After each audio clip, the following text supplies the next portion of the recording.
Hello friends. कल the Hindu newspaper जो मुझे पहुंचाने वाले आते हैं वो लेके आए नहीं थे। आज ही उन्होंने कल और आज दोनों का न्यूज़पेपर दिया है। तो कल जनवरी 17 था, आप जानते हैं। आइए जो कल के इम्पोर्टेंट न्यूज़ रहे हैं द हिंदू में उन्हें डिस्कस कर लेते हैं। आइए फ्रेंड्स, फर्स्ट न्यूज़ पर चलते हैं जो कल के न्यूज़पेपर में इम्पोर्टेंट टॉपिक था। पहला इम्पॉर्टेंट टॉपिक ये है friends, the Jio politics in the Bangladesh election results. पहले मैं ये आपको दिखा देता हूँ पूरा आर्टिकल।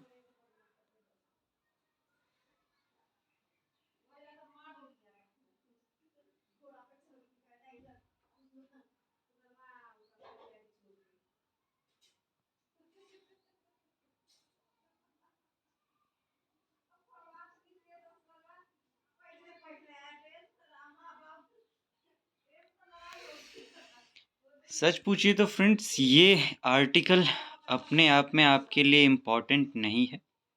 हाँ, बांग्लादेश के इलेक्शन के जो अभी रिजल्ट्स आए हैं उसको लेकर कुछ चीज़ें आपके लिए इम्पॉर्टेंट हो जाती हैं। जैसे अभी आप जानते हैं कि बांग्लादेश के इलेक्शन में फिर से जो पहले ही प्राइम मिनिस्टर रही शेख हसीना जी, वो फिर से चुनी गई हैं प्राइम मिनिस्टर।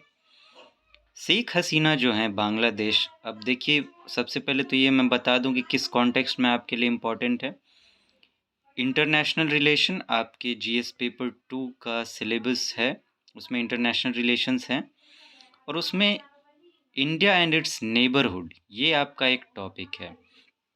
तो और इंडिया की पॉलिसी भी है, फॉरेन पॉलिसी नेबर फर्स्ट। तो नेबर पॉलिसी के अंतर्गत जो वो टॉपिक है इंडिया एंड इट्स नेबरहुड, उसमें ये टॉपिक आपके लिए इम्पॉर्टेंट हो जाता है। अब इसमें इम्पॉर्टेंट क्या है, अब देखिए इलेक्शन जो हुआ इसमें शेख हसीना जी चुन के आई। शेख हसीना जी जो हैं वो इंडिया को फेवर करती हैं, मींस इंडिया के प्रति उनका अच्छा झुकाव है, वो इंडिया को ज़्यादा रिकॉग्निशन देती हैं। अब देखिए एक तरफ चीन जो है, चीन वो साउथ एशिया में इंडिया के चारों तरफ अपने पंख फैलाने की कोशिश कर रहा है। इंडिया के चारों बगल जो नेशंस हैं उनके साथ वो अच्छे रिलेशन स्थापित करने की कोशिश कर रहा है, एस्टेब्लिश करने की कोशिश कर रहा है, ताकि वो इस एरिया में आगे बना रहे। और इंडिया चूंकि उसके टक्कर का है तो वो चाहता है कि वो इंडिया से आगे बना रहे, तो ऐसी चीज़ें वो करता रहता है। अभी जैसे आप देखिए कि मालदीव्स में चुन के आए अभी जो नए इलेक्शन में चुन के आए प्रेसिडेंट मालदीव्स में, उनका झुकाव जो है इंडिया के प्रति नहीं है, उनका झुकाव चाइना के प्रति है। आते ही उन्होंने कह दिया सो इंडिया अपना मिलिट्री हटाए मालदीव से। इससे पहले जो मालदीव्स में प्रेसिडेंट थे उनका झुकाव इंडिया के प्रति था, उनकी भी पॉलिसी थी इंडिया फर्स्ट। अब इसी तरह आप देखिए नेपाल के साथ हमारे संबंध अच्छे रहे हैं हमेशा से, लेकिन बीच में कुछ ऐसा इशू हो गया था गैस पाइपलाइन को लेकर, गैस सप्लाई को लेकर कुछ ब्लॉकिंग्स हो गए थे, तो नेपाल की भी जो झुकाव है वो थोड़ा चीन की तरफ हो गया था। पाकिस्तान पूरा झुका हुआ है, ये आप जानते हैं। म्यांमार जो में भी अभी प्रॉब्लम्स चल रहे हैं, आप जानते हैं। वहाँ पे डेमोक्रेटिक गवर्नमेंट उलट गई है और वहाँ पे जुंटा आ गई है जो मिलिट्री गवर्नमेंट है। तो उनके साथ भी अच्छे से इंडिया को बिहेव करना पड़ता है ताकि वो भी चीन की तरफ ना झुक जाए, उधर भी उसका बना हुआ है। तो चीन को ध्यान में रख के जो है इंडिया को अपने नेबरहुड के साथ अच्छे रिलेशंस बना के रखने बहुत ज़रूरी हो जाते हैं।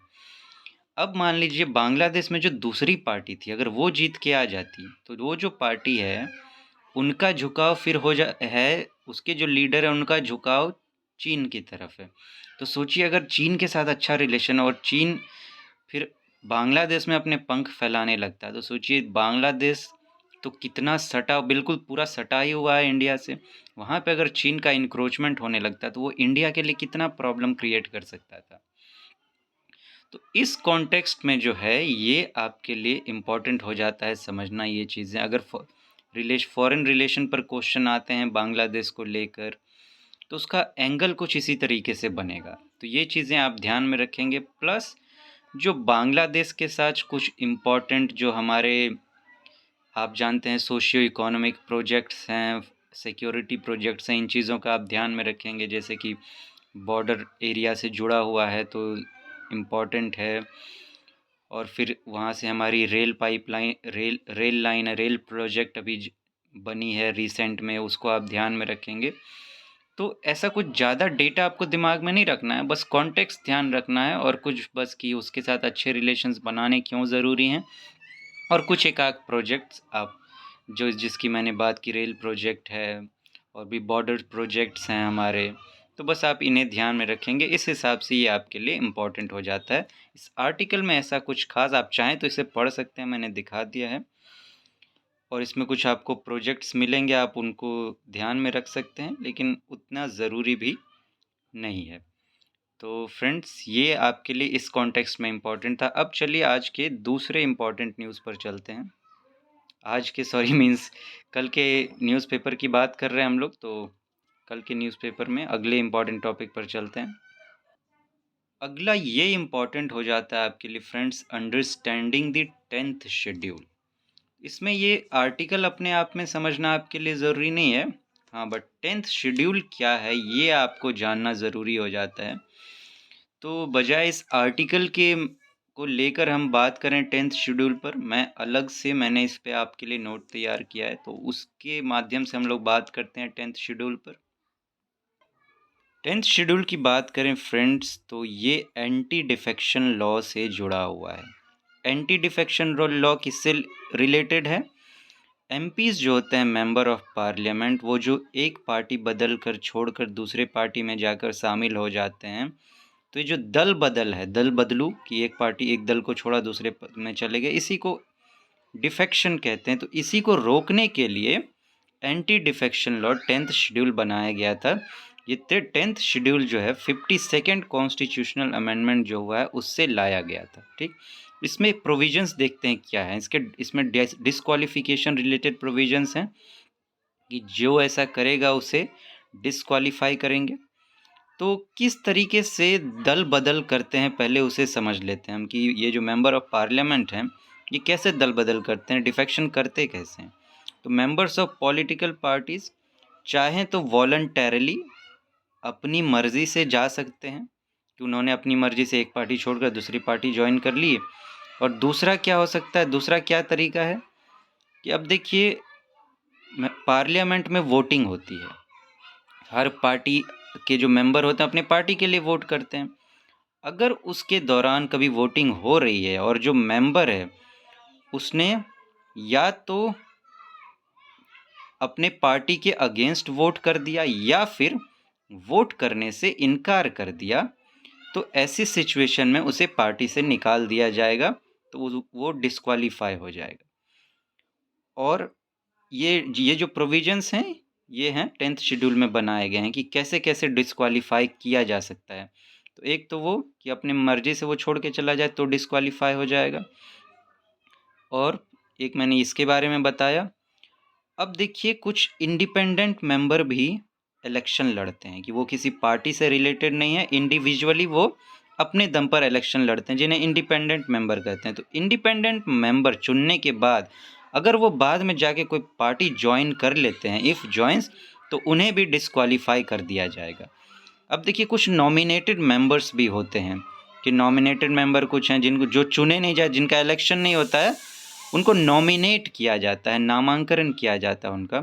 तो ऐसे जो नॉमिनेटेड मेंबर्स हैं लोकसभा में, अगर वो if joins after expiry of 6 month, अगर 6 महीने के बाद, 6 महीने तक वो रहे सभा में, पार्लियामेंट में, अगर उसके बाद उन्होंने कोई पार्टी ज्वाइन कर लिया तो उन्हें डिस्क्वालीफाई कर दिया जाएगा। मतलब 6 महीने से पहले तक वो ज्वाइन कर सकते हैं पार्टी, लेकिन 6 महीने अगर एक्सपायर कर दे हो गए हैं तो उन्हें जो है हटा दिया जाएगा, डिस्क्वालीफाई कर दिया जाएगा। आप सोच सकते हैं कि ये 6 महीने का टाइम क्यों दिया गया होगा। अब ऐसा भी तो देखिए ये नॉमिनेटेड मेंबर हैं, किसी पार्टी से इनका कोई कनेक्शन नहीं रहा है, ये नॉमिनेट होके आए हैं। हो सकता है 6 महीने में उन्होंने किसी के साथ अच्छे संबंध बना लिए हों ताकि वो उसका पार्टी ज्वाइन कर सकें, और उसके बाद वो उसका पार्टी ज्वाइन कर लें, तो इसीलिए ऐसा प्रोविज़न किया गया होगा। अब देखिए कुछ एक्सेप्शंस भी हैं डिस्क्वालिफिकेशन के, कुछ केस होता है जिसमें डिस्क्वालीफाई मेंबर नहीं किए जा सकते हैं। जैसे कि एक होता है मर्जर का कॉन्सेप्ट है। मर्जर कहने का मतलब, अगर किसी एक पार्टी के 3/4 मेंबर, मतलब 75% मेंबर आप समझिए, 3/4 मेंबर अगर एक पार्टी छोड़कर दूसरे पार्टी में चले जाते हैं, तो जब इतना बड़ा चेंज होता है, इतना बड़ा ये क्या कहते हैं मर्जर होता है, तो ऐसे में आप डिस्क्वालीफाई नहीं कर सकते क्योंकि बहुत सारे मेंबर्स हैं। और दूसरा एक है प्रिजाइडिंग ऑफिसर का कॉन्सेप्ट। प्रिजाइडिंग ऑफिसर मतलब जैसे अब लोकसभा में हो गया स्पीकर, तो अब देखिए ये बहुत इम्पोर्टेंट पद होता है। तो अगर ये ऐसा करते हैं, कुछ डिफेक्शन करते हैं, तो और वापस से ये मान लीजिए कि इन्होंने डिफेक्शन किया, ये एक पार्टी छोड़कर दूसरे पार्टी में, अगर ये बाद में वापस आना चाहते हैं उसी पार्टी में, तो इन्हें ले लिया जाता है। इन्हें क्या कहते हैं, या फिर यूं कहिए कि इन्हें डिस्क्वालीफाई नहीं किया जा सकता। Presiding officer as a member फिर काम कर सकते हैं। तो ये एंटी डिफेक्शन लॉ से रिलेटेड कुछ इंपॉर्टेंट बातें थी। कुछ और बातें हैं जिन पर बातें करेंगे एंटी डिफेक्शन लॉ को लेकर। अब देखिए, एक इसी में कुछ अमेंडमेंट आगे जाके हुआ था एंटी डिफेक्शन लॉ में, जिसे 91st कॉन्स्टिट्यूशनल अमेंडमेंट कहते हैं। पहले क्या होता था कि अगर हाफ मेंबर, एक पार्टी के हाफ मेंबर दूसरे में चले जाते थे, तो उन्हें भी डिस्क्वालीफाई नहीं किया जाता था। 1/2 उसे स्प्लिट कहते थे। 3/4 को जैसे मैंने कहा कि मर्जर कहते हैं, हाफ को स्प्लिट कहते थे। तो 91st में ये कॉन्स्टिट्यूशनल अमेंडमेंट जो हुआ, इसमें ये प्रोविजन किया गया कि अब अगर स्प्लिट होगा, मतलब हाफ मेंबर जाएंगे, तो उन्हें कोई प्रोटेक्शन नहीं मिलेगा, नो प्रोटेक्शन, उन्हें डिस्क्वालीफाई कर दिया जाएगा। एंटी डिफेक्शन लॉ को लेकर जो डिसाइडिंग अथॉरिटी है, मतलब कि जो कि डिसाइड करते हैं कि डिस्क्वालीफाई किसे किया जाएगा, वो डिसाइडिंग अथॉरिटी है प्रिजाइडिंग ऑफिसर, मतलब कि स्पीकर हमारे, वो डिसाइड करेंगे कि डिस्क्वालीफाई किसे किया जाए, नहीं किया जाए। एक केस हुआ था किहोतो होलोहन केस 1993 में।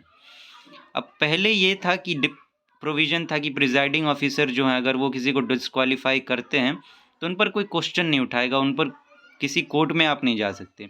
लेकिन इस केस में कहा गया कि नहीं, इस डिसीजन का जुडिशियल रिव्यू होगा, मतलब कोर्ट इसे देख सकती है अगर पाया गया कि ये जो स्पीकर है उसने मैलाफाइड इंटेंशन या परवर्सिटी, ये मतलब समझिए कि बुरे नियत से अगर किया, ऐसे उन्हें डिस्क्वालीफाई किया है, तो उनका जुडिशियल रिव्यू होगा। अब इसमें देखिए रूल मेकिंग पावर किसके हाथ में होता है, ये भी प्रिजाइडिंग ऑफिसर के हाथ में ही है। कि अब प्रिजाइडिंग ऑफिसर के हाथ में रूल मेकिंग पावर से क्या मतलब, कि अगर प्रिजाइडिंग ऑफिसर का मन है, can take case of defection only when he receives a complaint from a member of the house.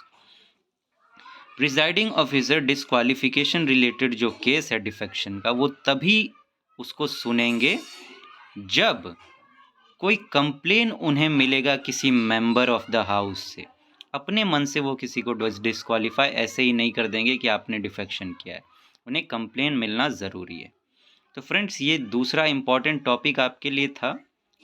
अब चलिए कल के न्यूज़पेपर में तीसरा जो इम्पोर्टेंट टॉपिक है उस पर चलते हैं।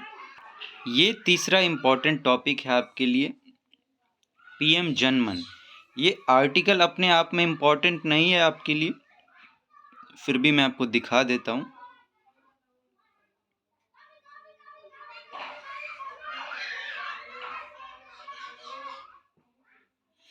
इसमें बस ये जानना आपके लिए ज़रूरी है कि ये पीएम जनमन क्या है। इस पर मैंने बहुत पहले बात भी की थी, फिर भी मैं चाहूँगा कि इसे रिपीट कर लिया जाए, क्योंकि आप नए हमारे दोस्त जुड़ते रहते हैं। तो पीएम जनमन जो है एक स्कीम गवर्नमेंट के द्वारा चलाई गई है। इसका फुल फॉर्म है प्रधानमंत्री जनजाति आदिवासी न्याय महाअभियान। ये जो है पर्टिकुलरली वल्नरेबल ट्राइबल ग्रुप जो हमारे हैं, जिन्हें पीवीटीजीज कहा जाता है। अब ट्राइबल्स में देखिए बहुत तरह के ट्राइबल्स हैं, तो ट्राइबल्स के अंदर भी जो सबसे नीचे जो लेयर के जो हैं, जो सबसे लोअर लेवल पे जो सबसे वीक हैं, उन्हें पर्टिकुलरली वल्नरेबल ट्राइबल ग्रुप कहा जाता है। तो इनके लिए ये स्कीम चलाई गई थी। इसका ऑब्जेक्टिव क्या है, Objective of providing basic facilities such as पक्का houses, power and water connections, ये जो है ये इनकी ऑब्जेक्टिव है। तो बस यही आपके लिए जानना इम्पोर्टेंट था। आज के कल के न्यूज़पेपर में यही 3 टॉपिक आपके लिए इम्पोर्टेंट थे फ्रेंड्स, और कोई भी टॉपिक मुझे यूपीएससी के पॉइंट ऑफ व्यू से इम्पोर्टेंट नहीं लगा है, और मैं आपको बेवजह कोई टॉपिक नहीं देना चाहता। तो ये 3 टॉपिक आपके लिए इम्पोर्टेंट थे फ्रेंड्स। अब हम लोग आज के न्यूज़पेपर पर देखते हैं कब बात कर पाते हैं। Okay friends, take care.